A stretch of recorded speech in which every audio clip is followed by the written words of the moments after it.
भीष्म ने किए थे 4 घोर पाप जिसके कारण मिली बाणों की शैया। कुछ विद्वान मानते हैं कि देवव्रत अर्थात भीष्म को महाभारत का खलनायक माना जाना चाहिए। भीष्म ने अम्बा, अंबिका और अंबालिका की भावनाओं को कुचलकर जो कार्य किया वह अमानवीय था। भीष्म ने ऐसे कई अपराध किए जो किसी भी तरह से धर्म द्वारा उचित नहीं थे।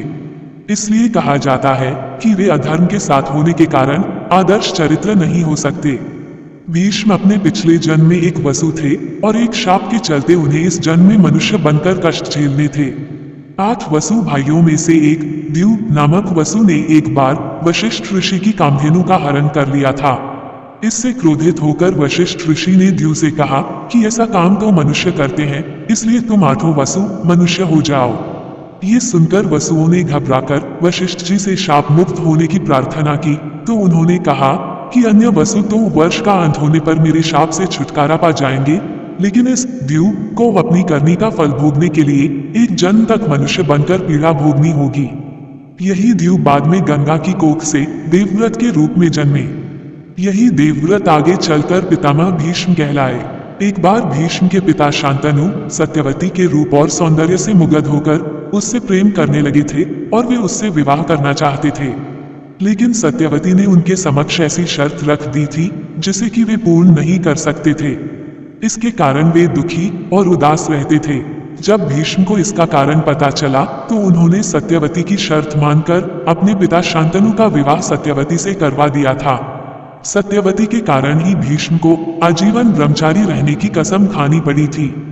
कसम खाने के बाद उन्होंने हस्तिनापुर की गद्दी पर कुरुवंश का शासन बरकरार रखने के लिए कई तरह के घोर पाप किए थे। पहला पाप, सत्यवती के कहने पर ही भीष्म ने काशी नरेश की 3 पुत्रियों अम्बा, अंबालिका और अंबिका का अपहरण किया था। बाद में अम्बा को छोड़कर सत्यवती के पुत्र विचित्रवीर्य से अंबालिका और अंबिका का विवाह करा दिया था। दूसरा पाप, गांधारी और उनके पिता सुबल की इच्छा के विरुद्ध भीष्म ने धृतराष्ट्र का विवाह गांधारी से करवाया था। माना जाता है कि इसलिए गांधारी ने भी अपनी आंखों पर पट्टी बांध ली थी। आखिर अंत में गांधारी को दावाग्नि में जलकर खुद के प्राणों का अंत करना पड़ा था। तीसरा पाप, भरी सभा में जब द्रौपदी को निर्वस्त्र किया जा रहा था तो भीष्म चुप बैठे थे। भीष्म ने जानबूझकर दुर्योधन और शकुनी के अनैतिक और छलपूर्ण खेल को चलने दिया। शरशय्या पर भीष्म जब मृत्यु का सामना कर रहे थे तब भीष्म ने द्रौपदी से इसके लिए क्षमा भी मांगी थी। चौथा पाप, जब कौरवों की सेना जीत रही थी ऐसे में भीष्म ने ऐन वक्त पर पांडवों को अपनी मृत्यु का राज बताकर कौरवों के साथ धोखा किया था। भीष्म ने शरशय्या पर लेटे हुए श्री कृष्ण से पूछा कि हे मधुसूदन, मेरे ये कौन से कर्मों का फल है जो मुझे बाणों की शैया मिली। तब श्री कृष्ण ने कहा, पितामह, आपने अपने पिछले 101वें जन्म में जब एक राजकुमार थे तब आप एक दिन शिकार पर निकले थे। उस वक्त एक करकेंटा नामक जीव एक वृक्ष से नीचे गिरकर आपके घोड़े के अग्रभाग पर बैठा था। आपने उसे बाण से उठाकर पीठ के पीछे फेंक दिया था। उस समय वह बेरिया के पेड़ पर जाकर गिरा और बेरिया के कांटे उसकी पीठ में धंस गए।